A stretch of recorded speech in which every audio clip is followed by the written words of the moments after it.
I want to announce to our country that our Parliament has been in sitting, as you know, and Parliament is now adjourned to next week, Tuesday. Before this Parliament sitting, some of you would have read my release to address to the country that we will be sitting for 2 weeks. And so we've sitting through the first week, and next week will be our second week of sitting. But before I go on this Parliament business, I want to, on behalf of all the leaders in the coalition government, pass our combined condolences to those who have lost loved ones and are in bereavement in the landslide that has happened in Lagam, Molitaka LLG. Tomorrow I'll be having a visit to the site to see the people, and government is mobilizing resources as we speak. Defense Minister in his capacity as Minister responsible for natural disaster has visited with Enga Governor, and we are on standby to give full support to the relief efforts and restoration and assist in the people in the time when they're in mourning up there. So I just want to announce that I'll be visiting them, and I offer on behalf of the government, our 77-member strong government, our sympathies and condolence to those who have lost loved ones and the Enga Governor and the Enga people. Media, we are here standing a little bit discouraged. We were prepared for a vote of no confidence program the opposition was talking about for a long time. They attempted 3 times in February. 3 times failed, not in our doing or private members' committees doing, but in their doing. The 4th time this week also failed. And it just questions the ability of those in the opposite. If in simple matters like subscribing to the requirements of Section 145 of our Constitution, and they fail to subscribe to, I don't know what else they will fail to do in life. But in any case, the private members committee saw a constitutional breach in the motion they submitted yesterday. Instead of having 12 signatures, they had 11 signatures. And a simple mistake, as they claim, an arithmetic mistake, where they wrote 1, 2, 3, and instead of continuing with 4, someone who had the pen with him wrote 5th, 6th, 7th, 8th, 9th, 10th, 11th in the second page. So basic elementary mistake. I don't know what level of intelligence it is, but someone was not serious in the most serious transaction of Parliament that goes to affect government that is running to be disposed and installation on the alternate government they are proposing. It is a mistake that now it concerns us that it is a 4th in a row mistake that they've done. Some was here questioning whether it's a deliberate ploy and mistake done because they don't have the numbers. As shown in this sitting of Parliament, the numbers takes up to 33. Our combined number here as I speak today, men on strength with us, 77, and others are not in camp right now. They're doing their own business. But so for us, we're just thinking whether they've been deliberately plotting to bring defective motions into the committee so that the committee refuses, trying to create public stress also that when the committee refuses, the government is refusing. Far from it, it is not the government but a parliamentary committee that is at work, that is assisted by Supreme Court rulings, assisted by standing order provisions, and assisted by the constitutional provisions. So they need to get the act in order. We weren't fearful in any case. We came prepared, this coalition, and I want to thank on behalf of Pangu Pati. Pangu Pati, out of the 59 we had before this little split took place, where 12 of the 59 moved on and is now sitting on the opposite. They're still part of Pangu by virtue of the fact that they have not resigned effectively. They're still part of us, but they sit on the opposite side as leaders exercising the Section 50 rights. But 47 remains as a substantial anchor of this coalition government. And I want to appreciate URP's continued presence, URP party leader in the Honorable William Duma, and the 10 that remains faithful support. I want to also appreciate STB Party, the leader in the Honorable Governor Parkop, and the 6 that remains an absolute support to our coalition. I want to appreciate People's First Party, the leader in the Honorable Richard Maru. I want to reflect the Honorable Richard Maru had a loss in a family, an immediate loss, but remained steady to the coalition by giving his time and physical presence in the face of the loss of his biological mother. Showed commitment to remain part of the team that country come first in the face of his own loss. We appreciate the support that three members of the party and the party all in all has given to the Pangu-led coalition. We appreciate the People's Party, the leadership of Minister Dr. Lino Tom, Governor Iparas, the Honorable Waka Goy, and the Honorable Freddie Komaiv. 4 of them remains an integral part of our coalition. Governor Iparas attending to the disaster that is happening. We also be attending to the disaster up there, but honestly caught in this political quagmire pushed by people with incompetency in filling their forms correctly. I want to say we appreciate People's Party. I want to also appreciate National Alliance Party, a strong institution that has run this office and governments before. And whilst number may be small in only 2, but remain a very strong, robust part of this coalition. The 2 in government. I want to also appreciate People's Movement for Change, 100% part of this government. 1 out of 1, strong one that's a measure of a man, not by number, but by the sheer size of his contribution to the policy discourse of our government. The Honorable Garry Juffa remains with us. And I want to also appreciate the support of Melanesian Liberal Front in Dr. Marat and his party. I want to appreciate the support lended to us continually by Melanesian Alliance, the Honorable Joseph Yopi as party leader. All in all, when it round up, we are hitting at 77 as I speak. And with the latest inclusion, the Honorable Bella Nama and PNG party that has moved from opposition back to government. He was part of government before. He did express some frustration in the way central agency of government was operating. Treasury, finance, planning. Some of the key operations he did express frustration, and at that moment he decided to move on. But in the reshuffling, naturally that took place, he decided that it's time he come back to join us in government with the continuity of the core leadership team that is at play.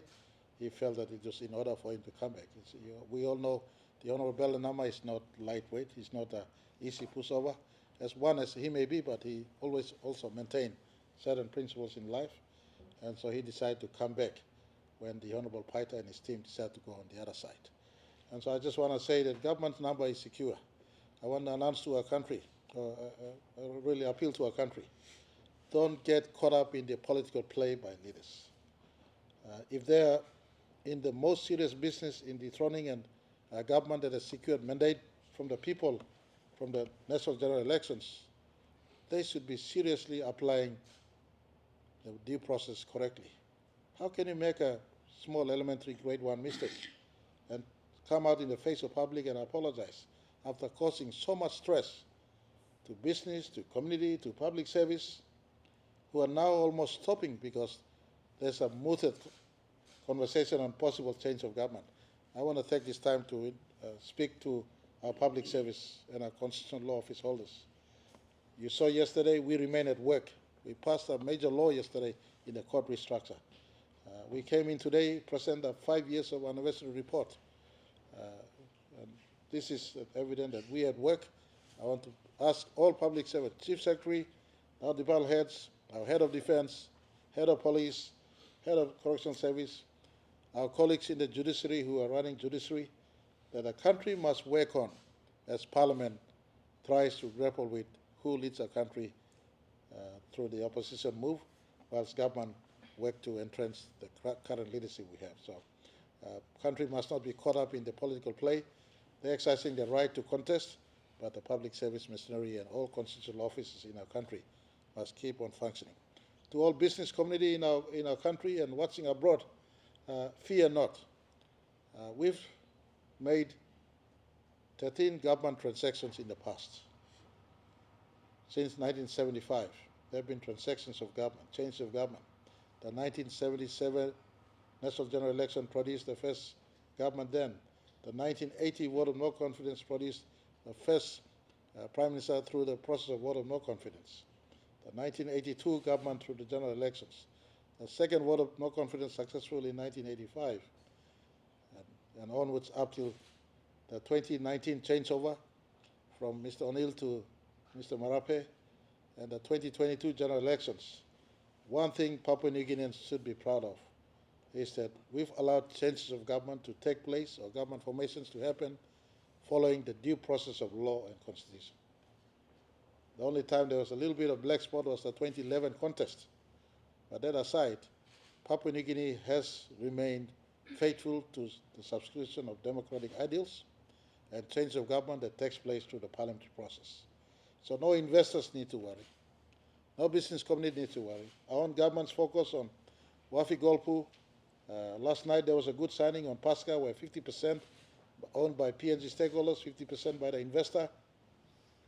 Our focus on Pinyang, and our focus on Frida and other projects are still running as we speak, and government will still be at work. So all investors, don't hold back. Don't hold back. You are investing in a good country.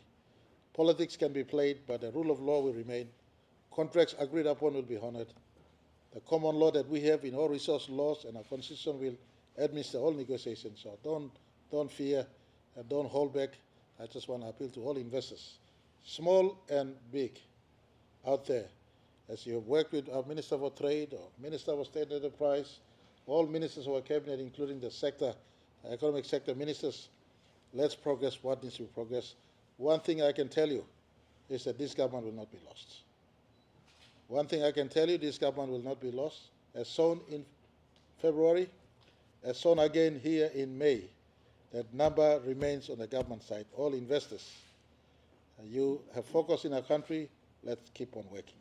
And in any case, it does change. As a caveat, I throw that in. The country lives on. Promises does change, but the country lives on. So all investors who have a thought of investing in our country or existing investors, fear not, worry not, your investments are safe. Come into our country, let's continue on, do business in as far as your investment is concerned.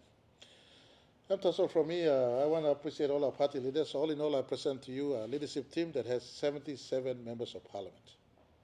That number has been static. In a government of over almost 100 members of parliament when we started in 2022, it has always been big. We've now come down to 77, and we'll build up to 80 plus. It's a good sizable number for us to manage our government businesses going forward into the future. And that's all. Any question? We make it one or two now. We finish us. Sorry, my note here talks about Pangu Pati caucus. Pangu Pati will have a caucus later this afternoon. And in the caucus, as you say, of that, as I said earlier, of the 59, only 12 went away. That's a statistics of 20% of us that migrate elsewhere. Of the 12 that worked away, half and half. Half were independent candidates and other party candidates we got across. And so the party process is there. They will deal with it as it is. We'll follow the party constitution to deal with the membership. We did extend invitation to the 12 that has gone. They have the democratic right. They could come and say and what happened. And they could formally resign themselves. It's entirely up to them. But we'll be having a party caucus this afternoon to have discussions on party internal matters and structure party to live through this moment and for the better moments ahead of us. All right, Emtasol, anything else from anyone? Minister Duma, Deputy Prime Minister, you want to say something? All the coalition party leaders. Pangu Pati is structured in a way where we have myself as parliamentary leader in the parliamentary wing. And Deputy Prime Minister is our Deputy Parliamentary Leader and the 4 senior regional leaders. We have the 4 senior regional leaders, they look after the regions. And a heavy presence in the 4 regions, all in double digit. We have membership in the 4 regions, equally spread. Papua New Guinea Islands, Momase, and the Highlands. So the four senior leaders in Honorable Soroi Eoe for representing the Southern region, Honorable William Powi representing the Highlands region, Honorable Joe Sungi representing Momase region, and Honorable Ling-Stuckey representing the New Guinea Islands region. So we've restructured our party. We want the party to be organic, not depend on one person, but lives on beyond that one person. So that's the way the party is structured, and we're going forward from there. All right, anything else? No other? I want to make just a statement. It is a proven fact all over the world that countries who have prospered are countries which have stability in government and leadership. As Trade Minister, it's very, very important that we continue to have stable leadership, stable policies. It's very important for investment. And today, on behalf of all our coalition parties, I want to thank the Prime Minister and Pangu Pati for providing stability and leadership for the last 5 years, and we will continue to do so. Despite all our challenges, there are major investors coming into our country because of stable leadership and sound policy. And we want to continue down this path. We have to bring more and more investors into the country. We've got agriculture investors, manufacturing investors now interested in coming to the country. So I'm really, really happy that we have a stable government, and we will continue to support the Prime Minister and provide stability and leadership so we can attract more and more exciting investors to come in and help us build the economy, create jobs, and so we can move the economy on. So with that, Prime Minister, thank you very much for your assurance and our team. Very good. That's from the Trade Minister. He's our roving ambassador in promoting our country as independent, as a trade hub, investment hub. And when we do the lootings and all this sort of thing, doesn't make his job much easier. So I just want to appeal to our people. Leave politics to politicians. Yeah. We know you're going through hard time. We're trying absolute best. This group of leaders have given more support to the ordinary people than others of past, as I did made in my speech earlier today. So we're working in all fronts to ramp up our country in terms of the economy. That's why Minister Maru is on the job out there, headhunting for investors. And I want to say investors are lined up to come in here into our country. And we look forward to them, especially with targeting the agricultural sector, fishery sector, forestry sector, where thousands, if not millions of our people can participate in that space. All right, anything else? Thank you. Governor want to say something? Governor? I just want to say something as Governor of our capital city. I just want to assure our people, corporates and individuals, schools, men, women and children. As you all can see, government is functioning as normal. Parliament is functioning as normal. The coalition are intact. And that's the takeaway of the 1 week. That is business as usual. So, the public I want to assure them that, it's business as usual. They should go about their business, go to school, go to market, go to work, function as normal because government is functioning as normal. The coalition is intact, as everybody can see. The onus is on the opposition. If they get their act right, then we might have a vote of no confidence. But if they keep on doing fundamental mistakes, it is not going to happen. So, as the Prime Minister said, and announced well before everything started, there's going to be a 2 weeks Parliament session. So, after 2 weeks, if the Parliament ends, I think the government is within its right to end the session within 2 weeks. It's up to the opposition to get its acts right, so they take advantage of this 2 weeks. They can't go into next week and delay or force Parliament to go into the third week, although the government has shown that we are ready to face the vote. So I just want to, putting aside as a coalition party, but as the governor, I just want to assure our city residents, please go about business as usual because government is functioning as it should be. All right, thank you. Boss Blow City talk up in his hand. City officials, look at him city. Online here, look at Naban or Gaman delay him stuff. So look at him city, that's all. All right, thank you so much. Thank you.